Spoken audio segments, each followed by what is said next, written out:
বাংলাদেশ কি এবার ইসলামিক ন্যাটোতে যোগ দিতে চলেছে? সৌদি আরব, তুরস্ক আর পাকিস্তান যখন নতুন প্রতিরক্ষা জোট তৈরি করেছে, তখন বাংলাদেশের নামও কেন সামনে আসছে? আর বাংলাদেশ যদি সত্যি এই জোটের অংশ হয়, তাহলে ভারতের জন্য কি বদলে যাবে? আজকের ভিডিওতে আমরা আবেগ নয়, তথ্য আর ভূ রাজনীতির হিসাব দিয়ে বুঝবো আসল ঘটনাটা কি।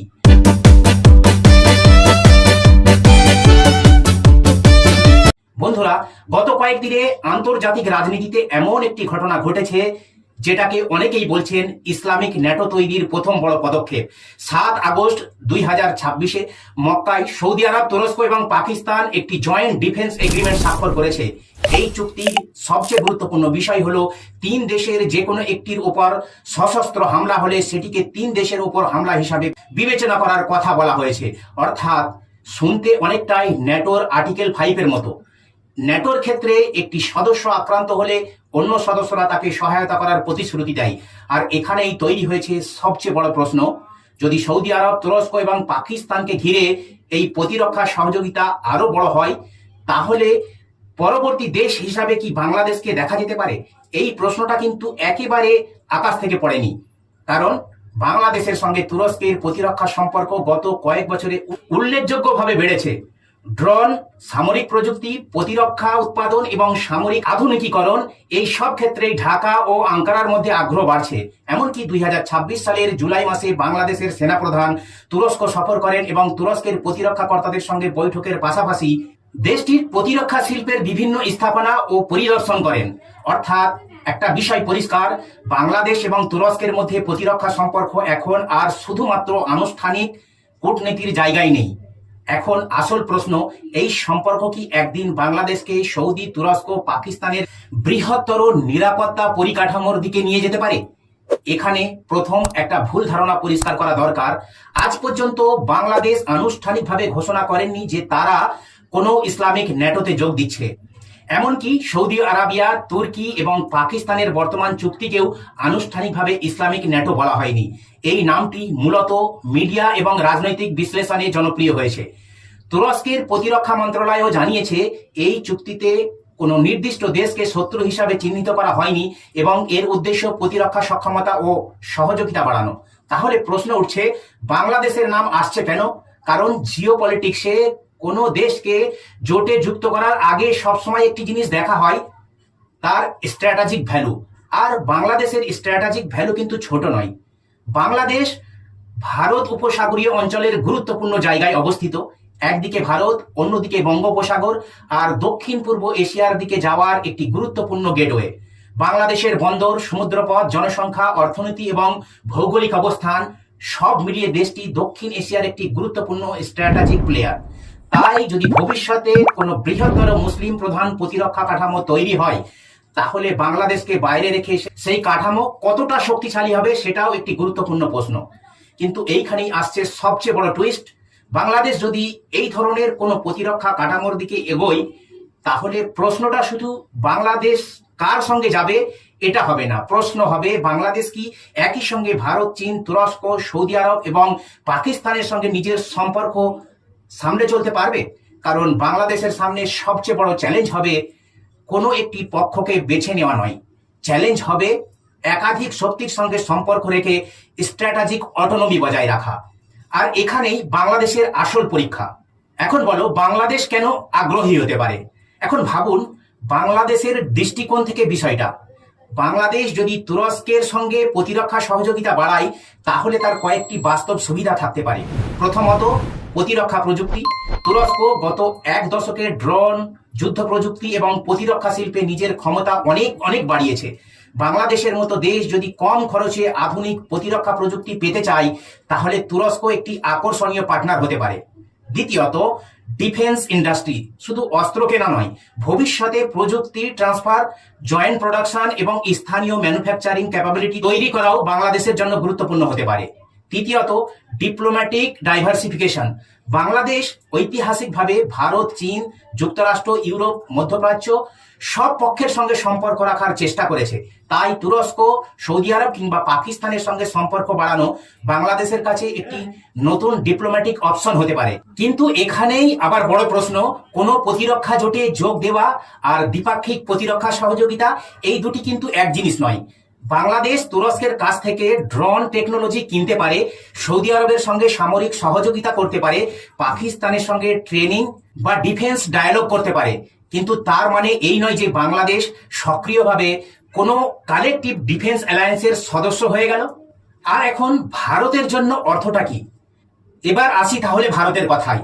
বাংলাদেশ যদি ভবিষ্যতে সৌদি, তুরস্ক, পাকিস্তান ধরনের কোনো কালেকটিভ সিকিউরিটি এগ্রিমেন্টের অংশ হয়, তাহলে ভারতের কৌশলগত মহলে অবশ্যই বিষয়টি গুরুত্ব পাবে।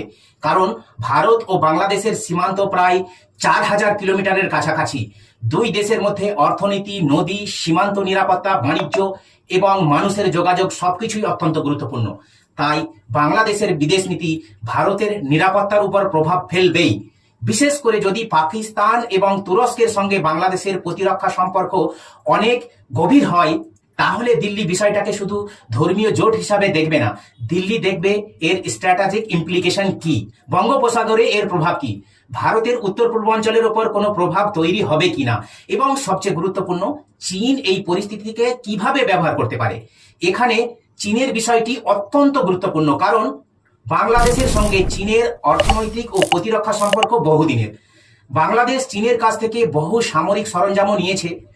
অন্যদিকে পাকিস্তান চীনের অত্যন্ত ঘনিষ্ঠ স্ট্র্যাটেজিক পার্টনার। তুরস্কের সঙ্গেও চীনের সম্পর্ক রয়েছে ভালো। ফলে যদি ভবিষ্যতে বাংলাদেশ, পাকিস্তান, তুরস্ক, চীন এই চারটি দেশের মধ্যে বিভিন্ন স্তরের সম্পর্ক আরো ঘনিষ্ঠ হয়, তাহলে দক্ষিণ এশিয়ার জিওপলিটিক্যাল ইকুয়েশন অবশ্যই পরিবর্তিত হতে পারে। কিন্তু এটাকে এখনই চায়না লিড ইসলামিক ন্যাটো বলা ভুল হবে, কারণ কোনো আনুষ্ঠানিক প্রমাণ নেই যে বর্তমান মক্কা জয়েন্ট ডিফেন্স এগ্রিমেন্ট চীনের নেতৃত্বাধীন কোনো সামরিক প্রকল্প। এখানে আমাদের অ্যানালাইসিস আর ফ্যাক্ট দুটো আলাদা রাখতে হবে। এবার আসি পাকিস্তানের কথায়। এই পুরো সমীকরণে পাকিস্তান সম্ভবত সবচেয়ে সেন্সিটিভ ফ্যাক্টর, কারণ বাংলাদেশ ও পাকিস্তানের ইতিহাস জটিল। 1971-এর ইতিহাস দুই দেশের সম্পর্কের ওপর এখনো গভীর প্রভাব ফেলে। তাই বাংলাদেশের জন্য পাকিস্তানের সঙ্গে সামরিক জোটে যাওয়া শুধু ফরেন পলিসি ডিসিশন হবে না, এটি একটি বড় রাজনৈতিক সিদ্ধান্তও হবে। বাংলাদেশের জনগণ, রাজনৈতিক দল, সেনাবাহিনী, কূটনৈতিক মহল সব পক্ষের মধ্যে এর প্রতিক্রিয়া তৈরি হতে পারে। আর এখানেই বাংলাদেশের জন্য ডিলেমা। একদিকে মুসলিম বিশ্বের সঙ্গে স্ট্র্যাটেজিক কোঅপারেশন বাড়ানোর সুযোগ, অন্যদিকে ভারতের সঙ্গে সম্পর্কের ভারসাম্য বজায় রাখার প্রয়োজন। একদিকে পাকিস্তানের সঙ্গে নতুন সম্পর্কের সম্ভাবনা, তো অন্যদিকে 1971-এর ঐতিহাসিক স্মৃতি। একদিকে তুরস্ক ও সৌদি আরবের সঙ্গে প্রতিরক্ষা সহযোগিতা, অন্যদিকে যুক্তরাষ্ট্র, চীন ও ভারতের সঙ্গে সম্পর্ক। অর্থাৎ বাংলাদেশের জন্য বিষয়টি অত্যন্ত সেন্সিটিভ ব্যালেন্সিং অ্যাক্ট। আর সবচেয়ে গুরুত্বপূর্ণ প্রশ্ন, তাহলে কি বাংলাদেশ সত্যিই ইসলামিক ন্যাটোতে যোগ দেবে? আমার বিশ্লেষণ হলো, এই মুহূর্তে বাংলাদেশ যোগ দিচ্ছে এমন দাবি করা খুব তাড়াহুড়ো হয়ে যাবে, কারণ কোনো আনুষ্ঠানিক ঘোষণা নেই। কিন্তু একই সঙ্গে এটাও বলা যাবে না যে ভবিষ্যতে এমন কোনো সম্ভাবনা একেবারেই নেই, কারণ জিওপলিটিক্স স্থির নয়। আজ যে দেশ শুধু বাইলেটারাল ডিফেন্স কোঅপারেশন করছে, আগামীকালে সে রিজিয়নাল সিকিউরিটি ফ্রেমওয়ার্কের অংশ হতে পারে। তবে বাংলাদেশ যদি কখনো এমন কোনো জোটে যোগ দেওয়ার কথা বিবেচনা করে, তাহলে কয়েকটি বিষয় সবচেয়ে গুরুত্বপূর্ণ হবে। প্রথম, এই জোটের লক্ষ্য কি? দ্বিতীয়ত, কোন দেশগুলো সদস্য হবে? তৃতীয়ত, কোন সদস্য আক্রান্ত হলে অন্য সদস্যের বাধ্যতামূলক সামরিক সহায়তা দিতে হবে কি না? চতুর্থত, জোটটি কি কোনো নির্দিষ্ট দেশকে প্রতিপক্ষ হিসাবে দেখবে? এবং পঞ্চমত, ভারত, চীন এবং যুক্তরাষ্ট্রের সঙ্গে সদস্য দেশগুলোর সম্পর্ক কিভাবে পরিচালিত হবে? শেষের দিকে বড় উত্তেজনা, কারণ একটা বিষয় মনে রাখতে হবে, ইসলামিক ন্যাটো নামটা যতটা সেন্সেশনাল, বাস্তব জিওপলিটিক্সে তার চেয়ে অনেক বেশি কমপ্লিকেটেড। মুসলিম দেশগুলোর মধ্যে ঐক্য মানেই সামরিক জোট নয়। সৌদি আরবের স্বার্থ আর তুরস্কের স্বার্থ এক নয়, তুরস্কের স্বার্থ আর পাকিস্তানের স্বার্থ এক নয়, আর বাংলাদেশের স্বার্থ আরো আলাদা। একটি দেশের ফরেন পলিসি তৈরি হয় শুধু ধর্ম দিয়ে নয়, তার সঙ্গে জড়িত থাকে অর্থনীতি, নিরাপত্তা, বন্দর, বাণিজ্য, সীমান্ত, প্রযুক্তি, জ্বালানি, আন্তর্জাতিক সম্পর্ক এবং জাতীয় স্বার্থ। তাই বাংলাদেশের ভবিষ্যৎ সিদ্ধান্তও সম্ভব হবে ধর্মীয় আবেগের চেয়ে স্ট্র্যাটেজিক ক্যালকুলেশনের উপরে বেশি নির্ভরশীল।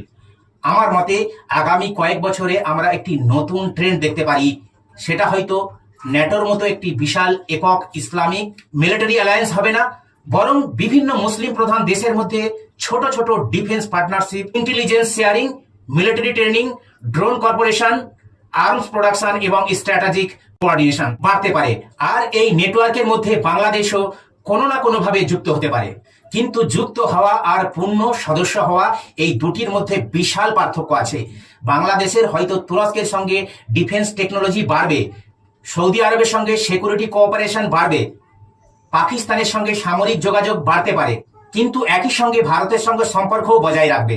কারণ বাংলাদেশের অর্থনীতি, ভৌগোলিক বাস্তবতা এবং নিরাপত্তার ক্ষেত্রে ভারতের গুরুত্ব অস্বীকার করার কোনো সুযোগ নেই। তাই ভবিষ্যতের বাংলাদেশ হয়তো কোনো একটি ক্যাম্পের সদস্য হওয়ার চেয়ে সব ক্যাম্পের সঙ্গে সম্পর্ক বজায় রেখে স্ট্র্যাটেজিক স্পেস তৈরি করার চেষ্টা করবে।